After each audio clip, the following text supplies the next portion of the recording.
Hello, and welcome back to the Entrefluential Life Podcast, Numbers and Narratives Edition, where we help you grow your business and your influence without losing your mind or your margins. I'm your host, John Tanner, and here with me is my favorite panel, my son, Sebastian Tanner, who's the narratives expert, and our numbers expert, the brilliant Stephanie Blaine from Starlight Bookkeeping. Hey everyone, as always, it's so great to be back. And this one's really important because without clarity is just a recipe for disaster. So I'm really looking forward to this. Absolutely. Today's topic is definitely going to get hit home for a lot of entrepreneurs. They love the idea of scaling, but not enough talk about sanity while scaling. Exactly. And today's episode is going to be called Scaling with Sanity, what your book should say about your growth plan. Because you want to do that. While growth sounds sexy, it could be the fastest way to lose control of your company if your financials aren't guiding this journey. So here's how things are going to roll today. I'm going to moderate, just like the last couple of episodes, and Stephanie will break down the numbers, and Sebastian will help us unpack the narratives that drive the decisions of entrepreneurs. So let's jump in. Stephanie, let's start with a common misconception. A lot of founders think that scaling is just doing more of what they're already doing. More clients, more offers, more everything. What's the truth behind true scaling? Yeah, so scaling really isn't about doing more. It's about doing better at the things you're already doing. So it's about increasing your efficiency, your profitability, and your sustainability. If your books are already strained, scaling is only going to magnify your weaknesses. And so here's the key question that I always ask is, have your books confirmed that you're actually ready to scale? Because if you're running at razor thin margins and you don't have a cash forecast, then you're not scaling. You're essentially just sprinting towards a burnout. Ouch. That sounds dangerous. I love what you said about increasing efficiency, profitability, and sustainability. That's fantastic. I think we should all be striving to make our businesses operate more efficiently, right? More output with less input. That would be great. And then profitability, like we all want to make more profit margins, right? That's like a given. And then sustainability is like the long haul. Like, do you have the standard operating procedures in place so that you can grow at scale the right way? Sebastian, what's the narrative behind all of this? It's the growth equals success myth. Founders think that scaling is the next badge of honor when it comes to their business, but growth without structure is ego-driven. So true scaling starts with humility, asking, can my business actually handle more? You have to ask yourself that before you want to go and not really jump the ship, but you want to almost jump the ship in a way of operating everything by yourself to trying to scale way too quickly when it's not ready for you. You don't have the proper systems in place. The mindset shift here is going to be that scaling isn't a vibe, it's a calculation. You want to be, methodical. When someone's a good speaker, they're articulate in the way that they speak, right? They're good at getting their point across. You have to be like that when it comes to your business. You have to be calculated. It's like almost like a game of chess, right? You have to know the next move, and the other pieces have to have been put in their place prior to that so that you can be ready. Like with what Stephanie was scaling, there's multiple different little factors in there. It's not just, let me just start the business and immediately we're going to grow this and it's going to go to the top right away. Unfortunately, we would all be millionaires if that was true, but it's not. Okay. So be calculated. Be calculated. Yeah, I like that. So basically, when you say be calculated, you're approaching it from a logical perspective as opposed to an emotional perspective. Like, you don't want to do it just for getting, let's say, like the whatever it was that you mentioned before, like ego driven, like a badge of honor. Okay, rather than do that, you're doing it because it's a logical decision. You've already calculated this. You made sure that the numbers make sense. So if scaling means that you're going to grow without proportional cost increases, that's good. If you're scaling and your costs go up as well as your income, then you're at the same pace or maybe not at the same pace as the revenue that you're generating. That could be a problem. It could become complicated, I think. So, right. Stephanie, what financial metrics should entrepreneurs be looking at before they decide to scale up? Let's say before they decide to open up that second location. Yeah. Okay. So these are the sanity metrics. And there are 5 that you just shouldn't ignore. The first one is net profit margin. If you're not profitable before you're scaling, you're not going to be afterwards, right? Number 2 is cash flow forecast. So scaling creates a lag time between expenses and revenue, and you have to make sure that you have a runway for that. Number 3 is customer acquisition costs versus your customer lifetime value. You have to know what each of your customers is worth. Number 4 is the revenue per employee or contractor. So is your team actually producing value? And then number 5 is your debt to income ratio. You don't build growth on shaky financial ground. That's just, business 101. You can try. You can try. Yeah, you're going to have to jump the ship after that. Yeah. It's interesting that you mentioned revenue per employee, because I just was on a seminar for loan officers before our show today. And that was one of the things that we talked about in the seminar was knowing how much money you're going to make per loan officer that you have in your mortgage team. I think that's really, really valuable. So I like seeing that there. Again, that reiteration. It's kind so of like everything you mentioned here, all 5 of these sanitary metrics are solid. Let me go ahead and add one more. Time to break even. So we call this a ramp up period when you're starting a business. And that ramp up period usually means that you're operating in the red. And so you need to know when your BEP is, or break even point, so that you can know when you meet it, you'll know when you can start making profit, right? That's important to keep an eye on as you grow a business, because you don't want to throw bad money after good money. If the thing is sinking, you're not performing at the metrics that you planned on, your BEP and the profit time, then you might need to pull the plug and shut that operation down. You have to know when to pull it. Yeah, that's a great one to add for sure. Thank you. So let's move on with if your new product or the location that you're going to open is not going to break even within 6 to 12 months, would you say that's a good warning sign, 6 to 12 months? Think so. Yeah. Okay. Right. Depends what it is. Do your research, have a plan. Yeah, well, that's right. It depends on the situation, right? Do you know that hotels generally run 2 to 3 years before they break even?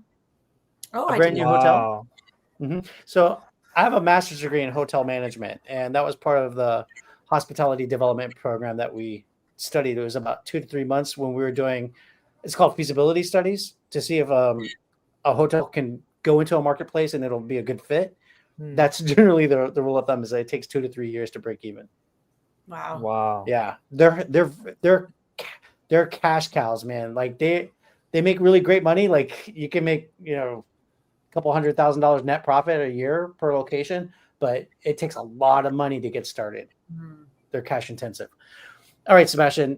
So patient. The story behind all this, what do you find? What's going on here?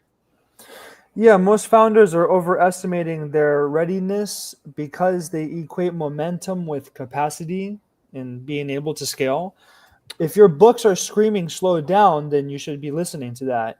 The numbers are your business's way of telling the truth you might not want to face. I mean, there's a saying that the numbers don't lie, and it's very true. Unfortunately, it is in many different aspects.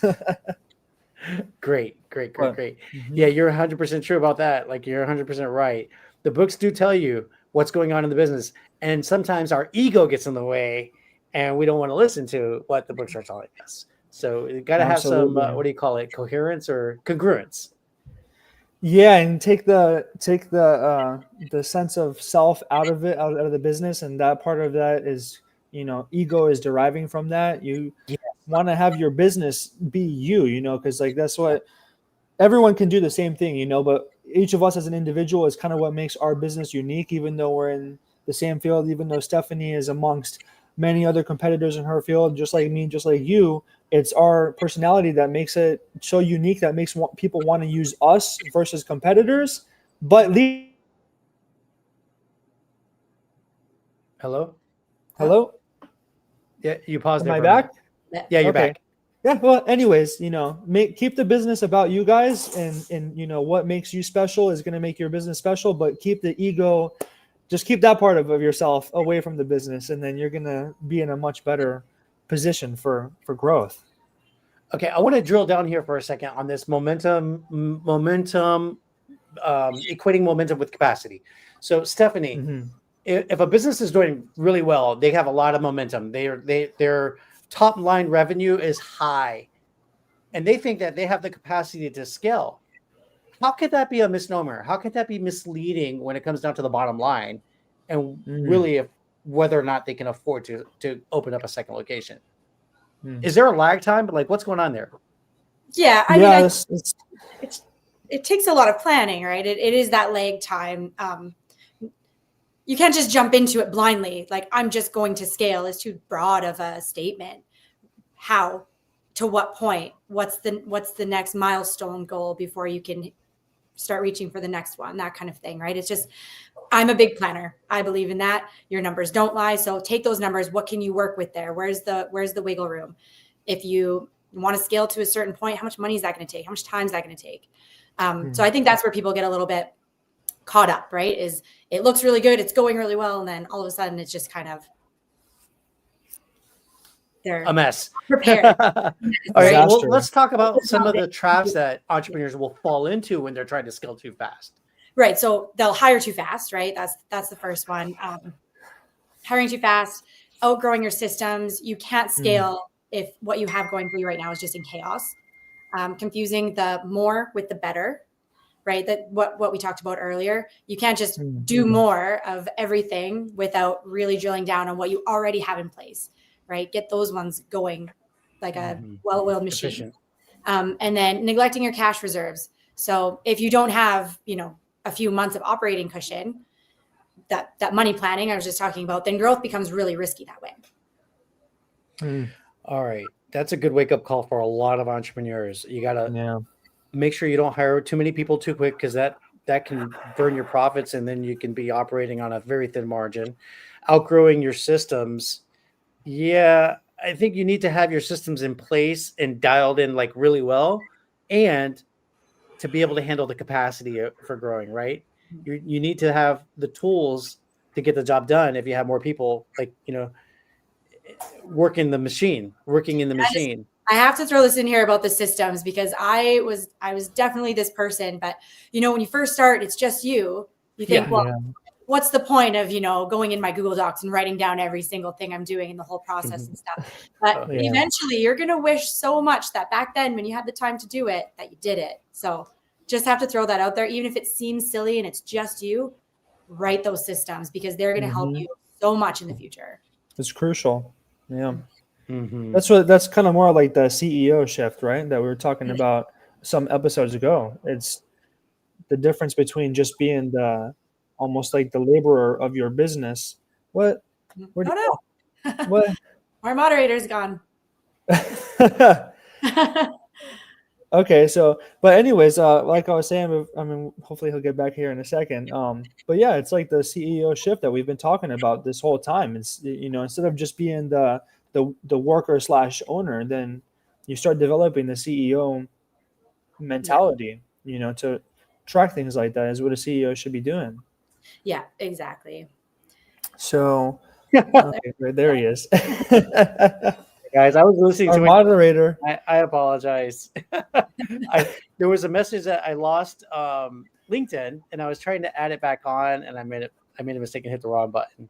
Oh, All good. You're back. Thank you.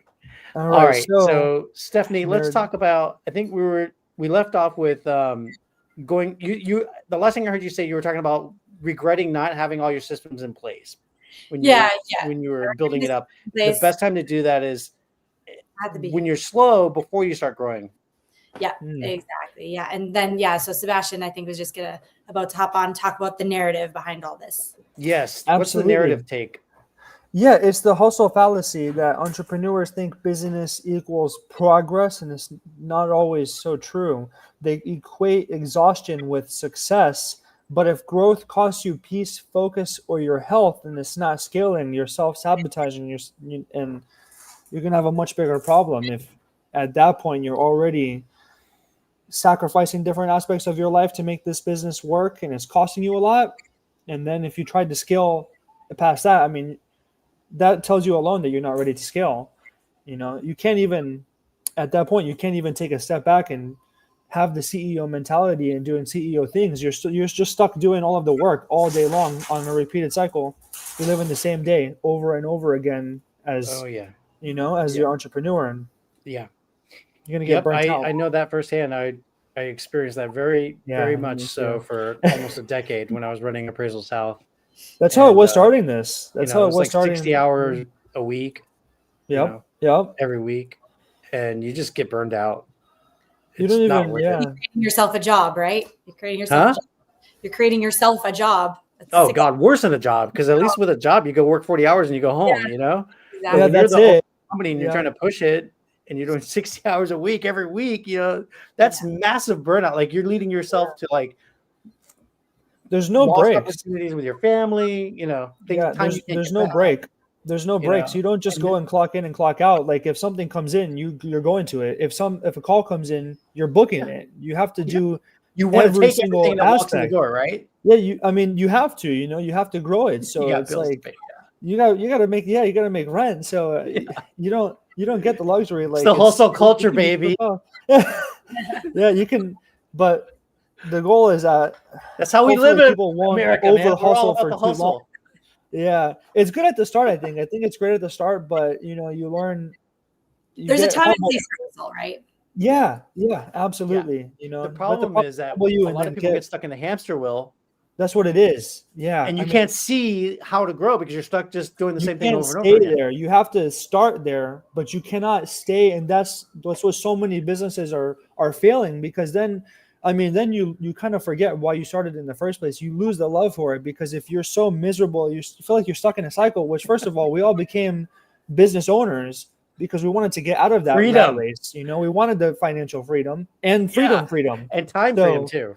Yeah, it's freedom and financial freedom. It's everything, it's you wanted to get all of that. So when you stay stuck in it and you don't think like a CEO, like we've been telling you guys through the past few episodes, if you don't implement that after several months, within the first year of the business, okay, but after a certain amount of time, you have to start you take the training wheels off of the bike and you have to start pedaling, and then you give somebody else a different bike to start pedaling and add some more miles to where you're going. You can't stay like that forever. You're going to do it systematically. You're going to fail. Sure. Yeah, you're going to hate it. A growth model. You do. And that's all right. That's so sad. Yeah. No, it happens all the time, which is why we're here, which is why we are doing this show, because we want to provide valuable advice to entrepreneurs, like we call entrefluencers, so that they can not make those same mistakes that we've made and that other people have made before us. Let's learn from other people's mistakes so that we can operate more efficiently. We can do things better, which will help us not get in the hamster wheel, help you guys not get in the hamster wheel. And in that vein, let's go ahead and shift over to some possible solutions that entrepreneurs who are kind of heading in that direction can shift over to. Stephanie, how can they design a business that scales the smart way? Yeah, so we're going to go right to the bookkeeping, right? So start with what your books are already telling you. You ask yourself, which of the products, services that you have already are the most profitable? Mm-hmm. Which operations need systematizing? And what can be automated or delegated? That one's a huge one. And then what infrastructure needs to exist before you can grow? What's missing, right? You build capacity before the demand, right? Not during it. And I think that's something that a lot of people get confused with. Mm-hmm. Mm-hmm. Right. That's great. Sebastian, what's the narrative that entrepreneurs need to embrace as they take on this new strategy of growing properly? You should start looking at it as you're designing for the future of your business, not the frenzy. Too many founders try to build the boat in the storm. Smart scaling, and that's kind of what she's saying. Well, I've heard it another way, Sebastian. I heard it. They're trying to build their wings as they fly out of the plane. Yeah. Or jump off the hill, and they're trying to build a parachute on the way down. Yeah. Oh man, that's funny. It's true. It's true. Smart scaling, it means that you need to slow down a little bit at first to actually speed up, and that's where a lot of people are getting it wrong. Creating systems that support your future self. Take a little bit of time now to be ready for tomorrow. It's like I don't know, getting your uniform ready the night before and doing the laundry and getting your meals prepped the night before. That way, when you wake up that next morning for work, you're ready. You're ready to go attack. You're ready for success. Do the same thing with your business that you would do for yourself for your next day. I love it.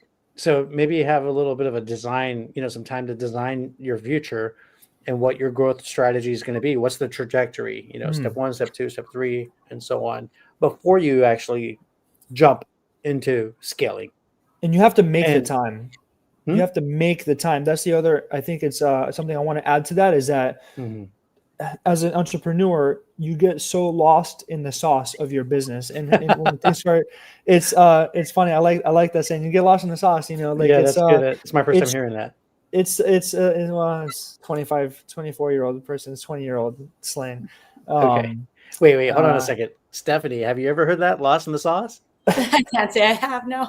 Okay. Yeah, so I taught you both by something. Okay. That's why we have 3 generations here on the show. They're talking, like when I was in high school, they're like, oh, he's lost in the sauce. Like, if you're playing basketball or whatever, and you beat somebody in a play, nothing to do with school's academics, right? Yeah, that's how it is. You know how it is. So it's funny. I like that phrase because it's funny, but it's true.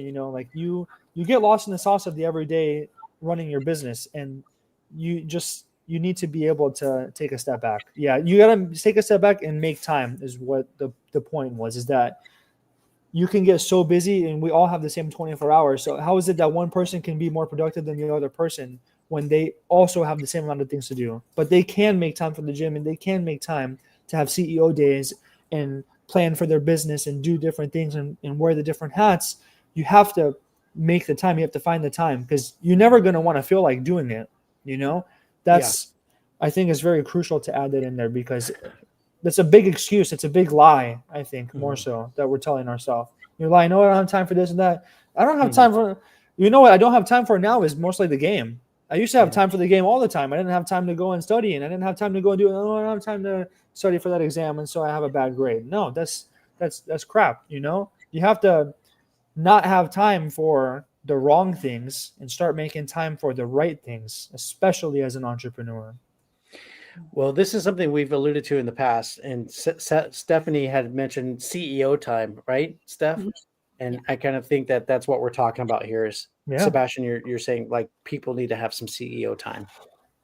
You need to make it. Nope. Stephanie, would you add anything to that? Oh, I agree 100%. I think that's a huge part of scaling a business and not just creating that job, that hamster wheel, 60 hours a week that we've been talking about. If you don't make those CEO days, you're going to get stuck. Those CEO days are meant to kind of get out of that. What's the next step? So 100% agree with Sebastian. I'm curious, Stephanie, if you don't mind sharing, how often do you do a CEO day and how long have you been doing it in your business? I do it for probably like half a day on Fridays. Okay. Every Friday. It's a fairly new thing for me. I think probably in the last 6 months to a year-ish, right? I mean, it started off some. Yeah, that's frequent. Yeah, but once a week, I at least spend a few hours just like doing something that's not my regular day-to-day work. Right. That's great. That's a lot of consistency. Yeah, that is. You're on a great trajectory now. I should not say that consistent all the time. I'm not going to pretend that I do, but I try. Right. That's awesome. That's the important you have to be thing intentional about it, scheduling your CEO time and then being committed to, you have to be disciplined. You have to stick to it. There's times that, like this morning, I didn't want to go to the gym, but I made myself go because I need to go 6 days a week. That's what I wrote down, and that's what I'm going to goddamn do because I said I was going to do it, So you just have to be committed. There's something powerful about what you said there is that, you wrote it down and you followed through with it, that you made the commitment to yourself, because in life we make so many commitments to everybody else, but why don't we do it for ourselves? And why is everything is I'm going to start it next Monday. I'm going to do it Monday. I'm going to start Monday. But when you tell the boss at the job that you had previously before you started this company, when you were working for someone else, or when you had the day job and while you were building the business, when you told them you were going to be there at 7 a.m., you did. Even if you were tired, you did. But when we tell ourselves we're going to go to the gym at 6 a.m. and we wake up, the alarm clock goes off and we're tired. And I don't really feel like it. But for your boss, you felt like it. For everybody else, you felt like doing what you said you were going to do, except for yourself. So that's make our work way easier for some reason. It's not. What's that? we break our word to ourselves much easier for some reason, right? I know, isn't that wrong? Yeah, we do. Everyone does it. I do it all the time. I do it all the Mhm. time, even right now. Like I do it all the time, and it's important for this to be highlighted as well. Like You're it's so right. powerful. I wrote it down is another Mhm. thing that you write it down, because you're also if you say something 3 times, for example, when you go into the Mhm. grocery store, you're likely to not forget it. That's something my girl taught me the other day. I don't know, it worked. Mhm. Then the next day I went for looking for something. I didn't say it 3 times. I didn't remember to get it. So you Mm. can write it down, say it 3 times or whatever. But anyways, Mhm. it's so powerful that I wrote Mhm. it down. I said I was going to do it, and that's what I did. Great. And you follow Great. through for yourself. Yeah. Well, building good habits, and this scaling a business is not something that comes natural to us, right? Nope. It's something that has to be developed, right? Just like if you're going to go to the gym and you want to build up your muscles, you want to look like Schwarzenegger, you're not going to do that overnight. It takes time, it takes No. commitment, and you're going to do it through building new habits, right? The routines. And like all of this, what we're talking about, building a business, scaling the business, getting it exit ready, all of these are a design. And it takes discipline to stay with the habits that are going to help you follow through with the design that you lay out. When you say, Absolutely. 100%. Yeah. all right, let's bring Absolutely. it home with the Entrefluential framework, which is kind of like a mini workshop to tie all of this together. There's 3 reflection questions that every entrepreneur should ask themselves. Number 1, what's the most profitable offer that I have right now? And how can I scale just that one profitable offer, the most profitable offer? I should scale that up first before thinking about opening up a second location, adding more employees, and adding more Love products and that. services. Let me I double love that. down on what's working. Yeah. Double down on what's working. Number 2, what do my books reveal about where I'm leaking money or energy? And number 3, what systems or roles need to exist before I go out there and grow this so that I don't get stressed out? And then there's 3 action steps to get started. Number 1, you got to review your last 90 days of your P&L and highlight any red flags. And number 2, you've got to calculate your net profit margin and your cash flow forecast. And number 3, you need to map out a 6-month same scaling plan with clear limits, realistic goals, and metrics to track everything. Yeah. Stephanie? Yeah. And don't forget, you guys can also download the Scaling with Sanity toolkit. It's inside the Numbers and Narratives workbook that you can find at entrefluencer.club for a checklist list of those metrics and a simple forecasting template. Awesome. Sweet. And that toolkit is also including the Sanity scale, which is a self-assessment that you guys can do, showing whether you're scaling smart or just speeding towards burnout.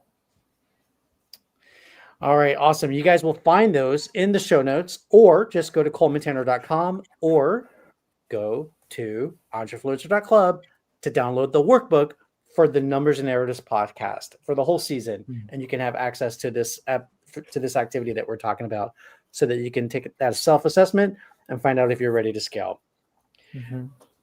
All right. Do you guys have anything else to add before we wrap up? I think that was great. I think we covered a lot of important things. There's definitely layers to everything that we're sharing with you guys. And we have all the topics that we're reaching in the episode, but there's almost like a bi-layer behind it, and this whole thing is kind of like a blueprint for your success as an entrepreneur. But as a person, there's certain trials that you have to go through and certain aspects that you have to change of yourself to follow through for yourself. I think that's a good key with today is following through and being detail oriented and take the time to have a plan. You take a couple steps back, but you're taking 10 steps forward. So you don't want to stop the momentum and actually have that day where you're creating this design, this blueprint to actually scale your business. But you don't realize that you're not just taking a couple steps backwards, you're taking a giant leap forwards for getting your business ready for that. I love what you're saying so much. I think it's so valuable for people to hear this and to implement it. But I'm curious now, so I'm going to put you guys on the line here, okay? Sorry if I burn you right now. But I'm going to put you on the line. All Oh, right? we're in the kitchen. Put your money where your mouth is. Don't Okay? go in the kitchen if you're not ready to get burned. Okay. That's right. All right. So put your money where your mouth is. I want to know, both of you, how far ahead have you planned your business growth? How far ahead? 1, 3, 5 years, 10 years, 20 years? How far ahead are you in your plans? Written down, not in your head, on I was going paper. to say that's a difference in question, because I mean, I have lots of plans for the future. Yeah. I know years down the road. Actually written down though, I have I've got a 1 year and a 3 year. That's fantastic. I love that you have a 1 and a 3. That's very important. They're very different. And I fully expect the 3 year one to change, but it's nice to have it, right? Something That's look great. down the Yeah, I road. like that. I'm glad you said that, because it's so true. And especially today, things It is change so ever-changing. rapidly, especially with technology and with AI, that your 3-year plans are probably going to be garbage. But you need to I'm sure have they would be. you have to have a North Star, right? And so Yep. that's your North Star, and you just have to pivot, right? You just keep adapting. Yeah, exactly. The other That's thing is awesome. that 3-year plan becomes, I mean, you can see where you can actually do more than that, you know? So you have that Mhm. extra little flag that you're trying to reach, but it's Mhm. kind of in a way it is garbage, because it's what you can actually accomplish is so much greater than what Yeah, you well, that's the thought. hope, right? Hopefully I hit that Yeah. way sooner, and then I'm making Yeah. brand Yeah. new plans, and yeah. I love that. So Goals that's are where I'm at too. really Like fun. I'm like, you make your plans, but how can you quantum leap your growth? Right. Right? I'm always looking for ways to quantum leap the growth. Like, rather than playing one chessboard, can you play 5? Right. You know what I mean? That's Right. so like that's for me. like That's see- how you do moonshots. That's how you get rapidly Yep. ahead in the game. Yeah. She's got double what I have. I've done like a 1-year plan. Okay. I've thought about, I've fantasized about 10 years from now and 5 years from now and stuff like that. It's in terms of on paper, and I don't even have it on paper per se. I have it in my notes on my phone. So when I started the business, I actually had a checklist that I made for myself before I left my day job. And I love that. lo and behold, I actually didn't have the checklist completed when I left my day job, because there were certain factors that were going on there that I Okay. wasn't going to stand for in terms of treatment of myself, even though I still have a great relationship with them, and they're actually, my main people that I go to for my doors. So I retain a great relationship with them. I love them over there. But you had a situation where you had to pivot and you didn't check off all the boxes.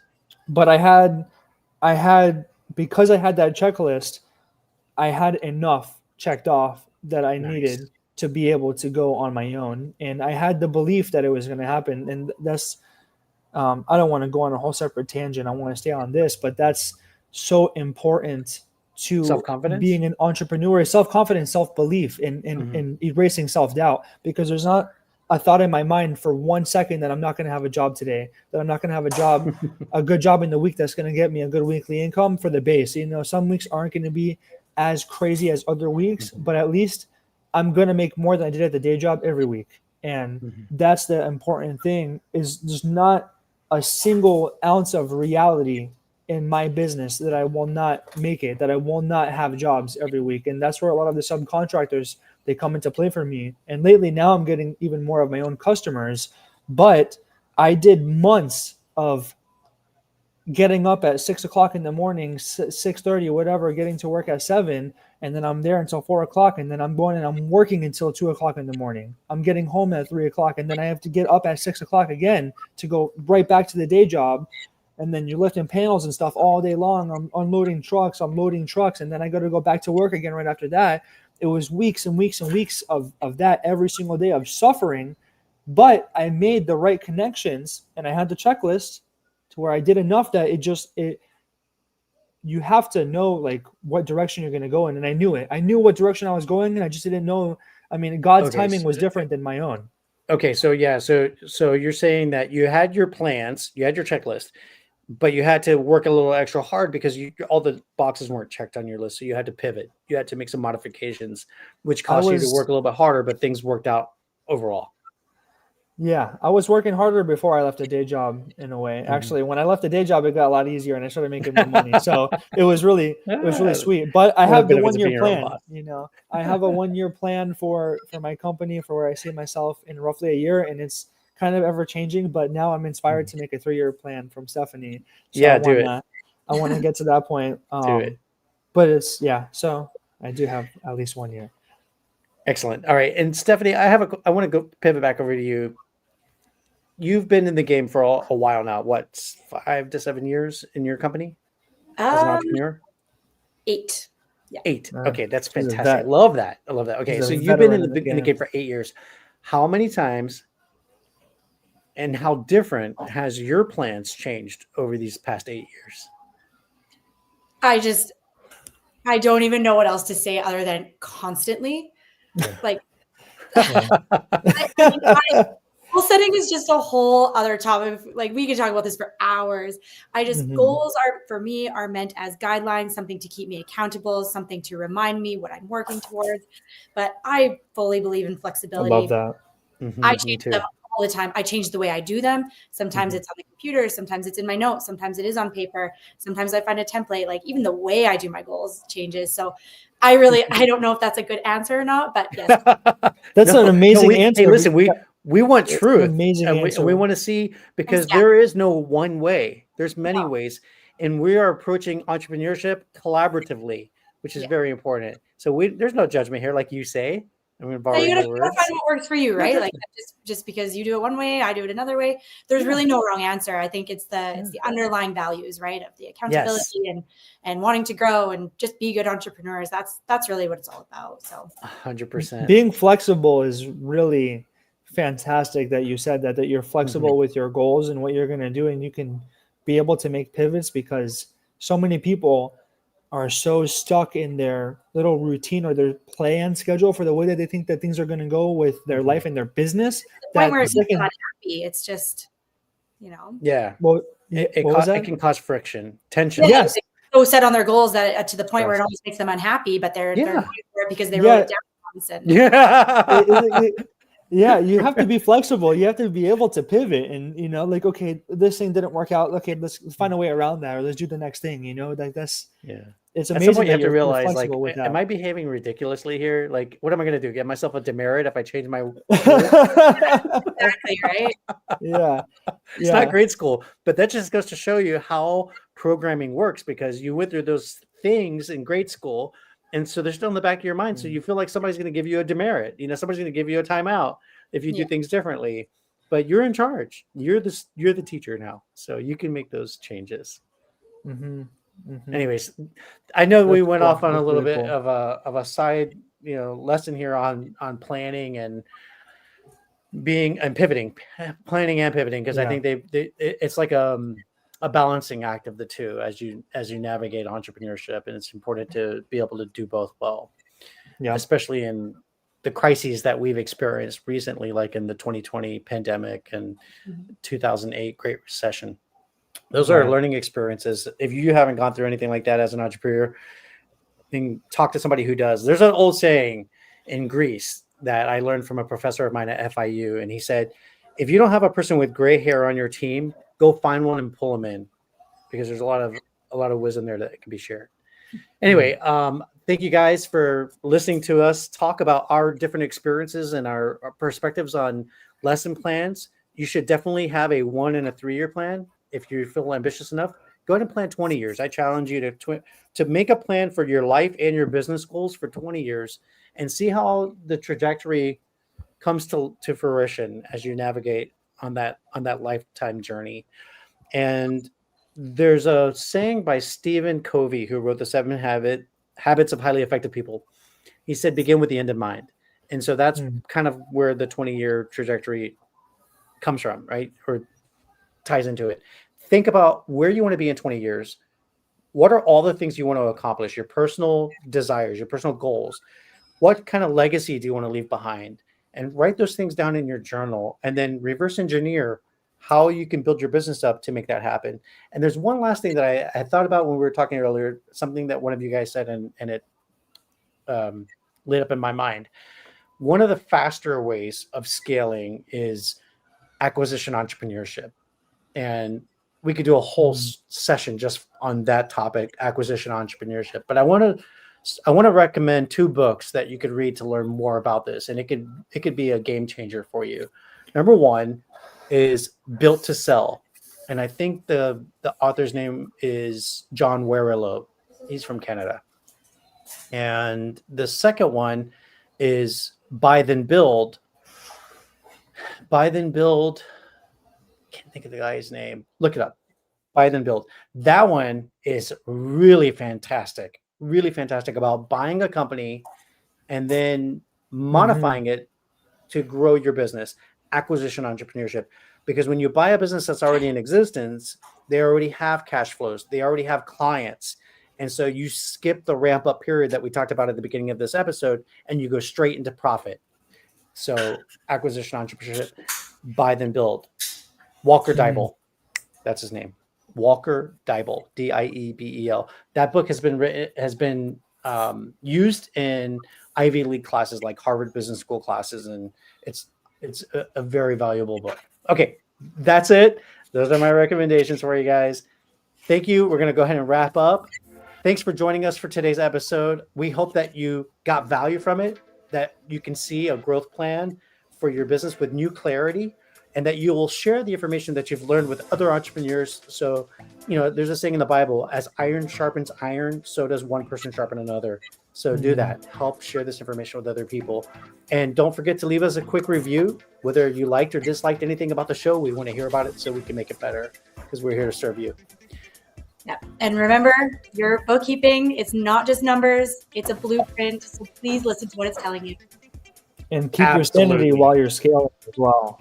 Build smart, not just fast. That's right. Build smart, not fast. Take your time. It's not a race. Well, it kind of is if you're in America. You're like pulling a slingshot. I'm kind of like racing against Stephanie and Sebastian now. Who's going to go 3-year goal first? A little competitive spirit. Whoever loses has to buy everybody else some dinner. Yeah, memberships at Cooper's Hawk and plane tickets to come enjoy it together, right? Yeah. You owe me a bottle. You owe her a bottle. I only take the Lux bottles. Not the regular. We're gonna do the Lux wine tasting. All right, I'll be happy to pay, guys, if you come over here. Trust me. All right, guys. With that note, we're gonna wrap up. Until next time, keep leading, keep growing, and keep living the Entrefluential life. Bye for now. Bye.